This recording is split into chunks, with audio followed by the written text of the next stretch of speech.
कैसे चुनाव किया कि अपना उन्होंने एक लोकसभा, एक राज्यसभा सीट जो मीसा भारती की थी, वो गँवा दी, वो राज्यसभा एनडीए को चला गया। ये जो परिवारवाद का नहीं करने का दंभ भरती है, वो भी पूरी तरह परिवारवाद के झोली में है, ये इस बात का द्योतक है। एनडीए के अगर परिवारवाद पे हमले का जुमला अगर 2025 में विधानसभा में चलाएँगे, तो कहीं न कहीं ये फुस हो जाएगा। तो बेलागंज में सुरेंद्र यादव जो हैं, वो सुरेंद्र यादव सुरेंद्र यादव राजद से हैं, उनका परंपरागत बहुदिन से सीट है, वो मंत्री भी रहे हैं, एक कद्दावर नेता हैं और हाँ, बेटे हैं और बाहुबली भी हैं और धनबल भी उनके पास है। तो राजद निश्चित ही 2025 के पहले कुछ और एमएलए का जुगाड़ करके वो निश्चित ही तेजस्वी यादव मुख्यमंत्री बनने की कोशिश करेंगे। नहीं सीट मिला तो उनकी दावेदारी तो ऐसे भी छिन्न हो गई है और भी छिन्न हो जाएगी। नोरमा ग्रुप, जो सोचता है वो करता है, आपके अपने सपनों का आशियाना। नमस्कार, भारत लाइव देख रहे हैं आप। बिहार में 4 सीटों पर उपचुनाव हो रहे हैं। जनता दल यूनाइटेड को 1 सीटें, बीजेपी को 2 सीट एनडीए गठबंधन से और 1 जीतन राम मांझी के पार्टी के हाथ में आई है। वहीं महागठबंधन में 3 सीट आरजेडी और 1 माले को मिला है और जनसुराज अपने उम्मीदवार को मैदान में उतार दिया है। जनसुराज की दावेदारी कितनी भारी पड़ेगी या फिर जो सीट रही है वो जीतेंगे कि नहीं, कई तरह की चर्चाएं बिहार के राजनीति में चल रही है। उपचुनाव 2025 के विधानसभा चुनाव के लिटमस टेस्ट से जोड़ के देखा जा रहा है, क्या होगा, जनता दल यूनाइटेड की क्या स्थिति है, बिहार में बीजेपी की क्या स्थिति है, आरजेडी लीड ले रहा है या नहीं। इन तमाम विषयों पर चर्चा करने के लिए राजनीतिक विश्लेषक डॉक्टर सुनील सिंह सर मौजूद हैं। सर, बहुत बहुत स्वागत है आपका भारत में। धन्यवाद। सर, 4 सीटों पर जो चुनाव हो रहे हैं, कैसे देखते हैं, कौन किस पे भारी पड़ सकता है? जनसुराज भी अब नई पार्टी बिहार में आई है, जो नीतीश के बेहद करीबी पहले रह चुके हैं, क्या करने वाले हैं? देखिए, 2 बातें महत्वपूर्ण हैं। एक तो इंडिया गठबंधन ने कैसे चुनाव किया कि अपना उन्होंने एक लोकसभा, एक राज्यसभा सीट जो मीसा भारती की थी, वो गँवा दी, वो राज्यसभा एनडीए को चला गया। यहाँ पर 3-3 जो सीट है एमएलए के, वो तीनों एमएलए जो आगे लोकसभा चुने गए हैं, ये तीनों विधानसभा की सीटें ये इंडिया गठबंधन की ही सीट थी। तो स्टेक्स पर देखा जाए तो एनडीए के खाते में 1 सीट थी जो कि जीतन राम मांझी जी की सीट थी, बाकी सब ये इंडिया गठबंधन की सीट थी और 3 अगर रिटेन करने के लिए 3 उन्हें जीतना होगा और एनडीए को 1 ही जीतना होगा रिटेन करने के लिए। लेकिन एनडीए अगर 1 से ज़्यादा जीतती है तो निश्चित एनडीए के झोली में ज़्यादा आएगा। और जिस तरह सीट कम थे विधायक की और हमेशा तेजस्वी यादव ने सपना देखा कि कुछ तोड़ जोड़ करके मैं मुख्यमंत्री बन सकता हूँ और 3-4 ही एमएलए घटते थे, 5 एमएलए, उसमें उन्होंने 3 और घटा लिया है। ये कौन सी बुद्धिमानी हुई, मुझे आज तक समझ में नहीं आया। 1 राज्यसभा की सीटें गई, 3 विधानसभा की सीटें गई और 2025 तक उनके मुख्यमंत्री बनने की संभावना या तो छिन्न हो गई या नीतीश कुमार के रहमो करम पर हो गई। तो ये एक चीज़ें हुई। दूसरा, जनसुराज पार्टी का उदय हुआ। प्रशांत किशोर ने इतने तान-झान से इस पार्टी को बनाया। आज चर्चा का विषय इस पार्टी मीडिया में भी है और मैं चिकित्सक हूँ पेशे से, तो हमारे के बीच में है, इंटेलेक्चुअल के बीच में है और इनका ये चुनावी स्ट्रैटेजी के नाम पर है। ये सब बड़ी-बड़ी बातें हुई हैं और ये चुनाव उस मामले में लिटमस टेस्ट उनका है। अच्छा, जनसुराज का लिटमस टेस्ट इंडिया गठबंधन का है कि अपनी सीटें रिटेन करती हैं कि नहीं करती हैं। एनडीए को कोई इसमें कुछ ज़्यादा नहीं, एनडीए को 1 ही सीट था रिटेन करने को और अगर बढ़ गया तो साख बढ़ने का, तो इसमें ये बात थी। तीसरी बात अगर देखें तो जनसुराज का जो 2 कैंडिडेट, एक पे कैंडिडेट ने रिफ्यूज़ किया और एक उनका वर्कअप इतना कमज़ोर था कि उनको ये भी नहीं पता था कि जिस कैंडिडेट को वो बना रहे हैं वहाँ का कैंडिडेट, वो उसका वोटर लिस्ट में नाम है कि नहीं। तो कहीं न कहीं उनके स्ट्रैटेजी पर एक प्रश्नवाचक चिन्ह खड़ा हो गया, जो कि अभी कोई मायने मतलब नहीं है। अगर वो चुनाव में नहीं भी सीट लें और सिग्निफिकेंट अमाउंट ऑफ वोट आ गया तो ये बातें जनता भूल जाएगी। ये 2 महत्वपूर्ण चीज़ें हैं। अब रह गई एनडीए की बात। तो एनडीए जो परिवारवाद का नहीं करने का दंभ भरती है, वो भी पूरी तरह परिवारवाद के झोली में है, ये इस बात का द्योतक है। क्योंकि आप तरारी में अगर देख लें तो तरारी में सुनील पांडे जी के बेटे को टिकट मिला, इमामगंज में जीतन राम मांझी जी की बहू को टिकट मिला, इस तरह से दीपा मांझी को। इसलिए एनडीए भी कोई राजद से या अन्य पार्टियों से भिन्न नहीं है। परिवारवाद के जकड़ में ये एक मैसेज उपचुनाव से मिला। इसलिए एनडीए के अगर परिवारवाद पे हमले का जुमला अगर 2025 में विधानसभा में चलाएंगे तो कहीं ना कहीं ये फुस हो जाएगा। किसके लिए महत्वपूर्ण है सर ये चुनाव, एनडीए के लिए, इंडिया के लिए? मैंने कहा इंडिया का, चूंकि 3 सीट इंडिया का था, 1 सीट एनडीए का, वो हम पार्टी का, एनडीए का बीजेपी का नहीं, हम पार्टी का था। और उनकी बहू खड़ी हुई है, उनको बचाना उनका उनका दांव पर है, प्रतिष्ठा दांव पर है इधर के। तो ये महत्वपूर्ण जो चीजें हैं ये उन लोगों के लिए हैं और ये देखना बहुत जरूरी है। और बेलागंज का चुनाव ले लें तो बेलागंज में सुरेंद्र यादव जो हैं, वो सुरेंद्र यादव मनोरमा देवी, सुरेंद्र यादव राजद से हैं, उनका परंपरागत बहुत दिन से सीट है, वो मंत्री भी रहे हैं, एक कद्दावर नेता हैं और हाँ बेटे हैं और बाहुबली भी हैं और धनबल भी उनके पास है। उनका टक्कर जदयू ने सोच समझ के दिया है मनोरमा देवी को, जो मनोरमा देवी धनबल में कम नहीं है, हाल के बाहुबल में भी कम नहीं है। और उनका एडवांटेज क्या है? उनका एडवांटेज ये है कि उनके पति बिंदी यादव एक महत्वपूर्ण यादव नेता थे जो राजद में भी थे और वो खुद चंद्रवंशी समाज से आती हैं, तो उनको अति पिछड़ा का भी बैकिंग है। इसके साथ ही देख लें तो एनडीए का भी बैकिंग है। तो कहीं ना कहीं अगर ये पटखनी देने में सफल होती हैं तो सुरेंद्र यादव का और राजद की जो किरकिरी होगी वो कल्पना कर सकते हैं आप, सुरेंद्र यादव का व्यक्तिगत रूप से और राजद का पार्टी के रूप में।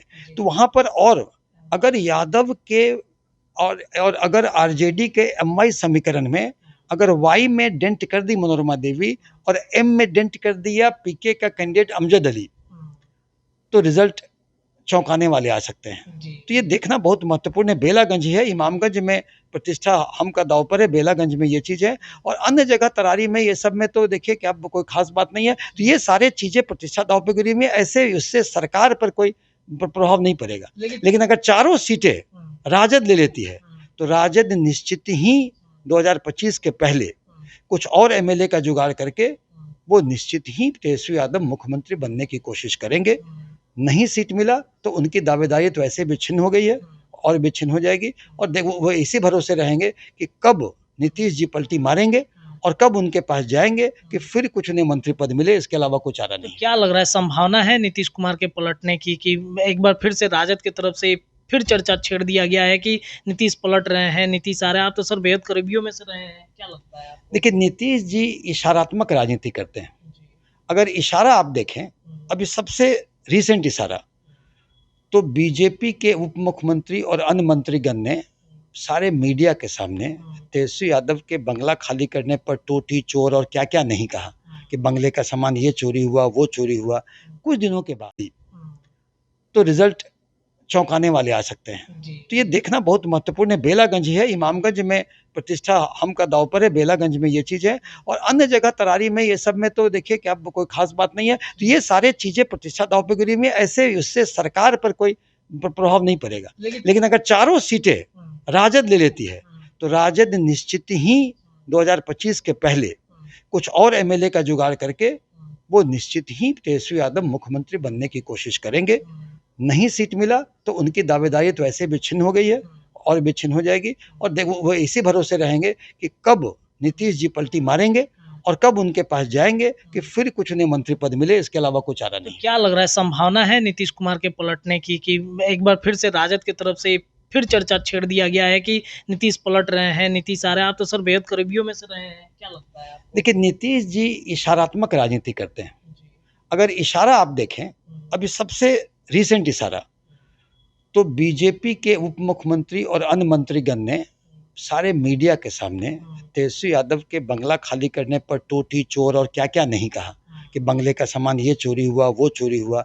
कुछ दिनों के बाद नीतीश सरकार के ही मंत्री, जदयू कोटे के मंत्री, भवन निर्माण मंत्री जयंत राज ने स्टेटमेंट दिया कि अधिकारियों के द्वारा मेरे पास ऐसी कोई लिस्ट नहीं आई है जो कोई सामान गायब प्रतीत होता है। क्या गायब था क्या नहीं था अलग बात है, लेकिन ये परस्पर विरोधाभासी चीज को और ये बयान देने की जरूरत पड़ी चीज को आप हल्के में नहीं ले सकते हैं। और नीतीश जी देखिए, आप अगर जो सफर कर रहे थे हवाई जहाज में तो उसमें जो फुटेज आया कि पीछे थे तेजस्वी यादव, एक फुटेज आया कि बगल में बैठे हैं। राजनीतिक व्यक्ति बैठेंगे तो कुछ ना कुछ तो बातें होंगी। इतने दिनों तक उप मुख्यमंत्री का बंगला तेजस्वी यादव के पास छोड़ दिया गया था, ये भी कोई कम महत्वपूर्ण चीज़ नहीं है। देखिए अभी आपने बोर्ड कॉरपोरेशन हाल में बहुत बदले गए बीजेपी के प्रेशर में, लेकिन जहां बीजेपी नहीं प्रेशर दिए स्वास्थ्य विभाग में 2 ऐसी कमेटी है, एक IGMS का बोर्ड ऑफ गवर्नर है और दूसरा फार्मेसी काउंसिल, 2 गठन हुआ था।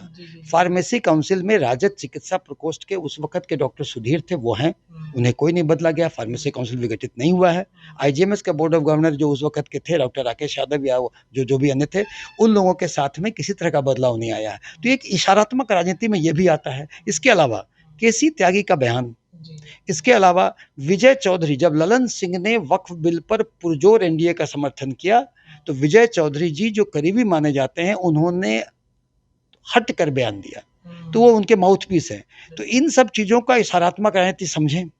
अब हुआ कि बीच में हल्ला हुआ, क्यों नहीं हुआ? तो जो बातें छन करा रही हैं वो बातें छन करा रही हैं कि देखिए नीतीश जी का स्वभाव, भजन लाल दल बदल में कीर्तिमान स्थापित किए राजनीति में, और एक अब बिहार की राजनीति और देश की राजनीति में एक नया कल्चर नीतीश जी करेंगे, उसको कहते हैं डॉल्फिन कल्चर या सोच कल्चर। ये कुछ देर के बाद पलटी मारता ही मारता है। तो राजनीति में ये तो पलटी मारेंगे ही, ये इनका स्वभाव है। अब हो क्यों नहीं रहा है? वो इसलिए नहीं रहा है कि जो बातें छन कर आ रही हैं कि राजद में तेजस्वी यादव और लालू यादव में इस बात को लेकर के मन भिन्नता है। तेजस्वी यादव ये सोचते हैं वो लंबे रेस के घोड़े हैं, वो सोचते हैं कि वो मुख्यमंत्री पद तो मुझे मिल चुका 2 बार, इनके साथ जाएंगे तो मुख्यमंत्री बनेंगे नहीं। भाजपा ने अश्योरेंस दिया है कि 25 के बाद भी आप ही रहिएगा। इस तरह का बयान देने के लिए तेजस्वी यादव तैयार नहीं है कि 25 के बाद यही रहेंगे।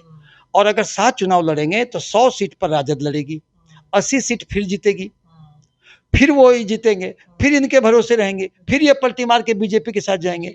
तो ये जो है ना सांप सीढ़ी का खेल तेजस्वी यादव खेलने को तैयार नहीं है। हाँ, नहीं खेलना चाहते हैं कि मुख्यमंत्री बनेंगे। उन्हें लगता है कि ये लंबी रेस के घोड़ा है, उन्हें लगता है कि कुछ ना भी करे। मैं बता भी दूं, एक बड़ा तबका तेजस्वी यादव को मुख्यमंत्री देखना चाहता है, और वो कुछ ना भी करेंगे तो अंतर विरोध से नीतीश सरकार और भाजपा के अंतर विरोध से तेजस्वी जी को आने में कोई टाइम नहीं लगेगा। और सोचते हैं मैं ऐसे भी आ रहा हूँ तो इनके भरोसे क्यों।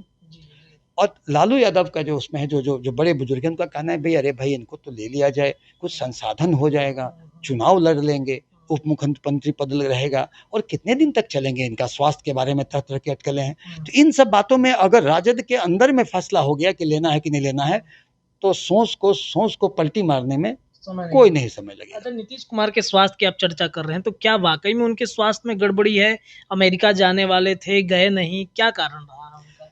देखिए, किसी के व्यक्ति का स्वास्थ्य उसका एकदम निजी होता है, और चिकित्सक को भी उस तरह की इजाजत मेडिकल काउंसिल एथिक्स नहीं देती है। लेकिन जो बातें चल के आ रही हैं, वृद्ध हैं, स्वास्थ्य तो रह सकता है, लेकिन जिस तरह के काम वो कर रहे हैं उस काम में अभी तक आपको ये समझने का कोई कारण नहीं है कि उनको कुछ काम करने में दिक्कत है। सारे ट्रांसफर पोस्टिंग देख लें, सरकार चलने का रूम में को देख लें, लेकिन थोड़ी बहुत स्वास्थ्य के इश्यूज होते हैं तो हमें लगता है कि इस उम्र पर सामान्य है। हालांकि उनके स्वास्थ्य का कब बिगड़े और कब जो है सो लोग फायदा उठाएं, इसकी अटकलें बहुत लोग लगा रहे हैं, उन्हें ही लगाने दिया जाए। आज के दिन में वो मजबूती से सरकार चला रहे हैं। स्वास्थ्य के इश्यूज हैं तो उनके व्यक्तिगत इशू हैं, उनका कार्य प्रभावित होता दिख नहीं रहा है। चलिए सर, बहुत बहुत शुक्रिया बातचीत करने के लिए। देखिए, तमाम विषयों पर हम चर्चा कर रहे थे। उपचुनाव में NDA इंडिया या जनसुराज कौन मजबूत है, नीतीश और तेजस्वी के बीच क्या खिचड़ी पक रही है, इस पर भी आपने सुन लिया। नीतीश कुमार के स्वास्थ्य को लेकर के जो चर्चाएं राजनीतिक गलियारे में छिड़ी हुई है, उस पर भी हमने राय लिया है। बहुत बहुत शुक्रिया सर बातचीत करने के लिए। जुड़े रहिए भारत लाइव पर, आपको लगातार ऐसे ही खबरें मिलते रहेंगी। देखते रहिए चैनल। बहुत बहुत धन्यवाद।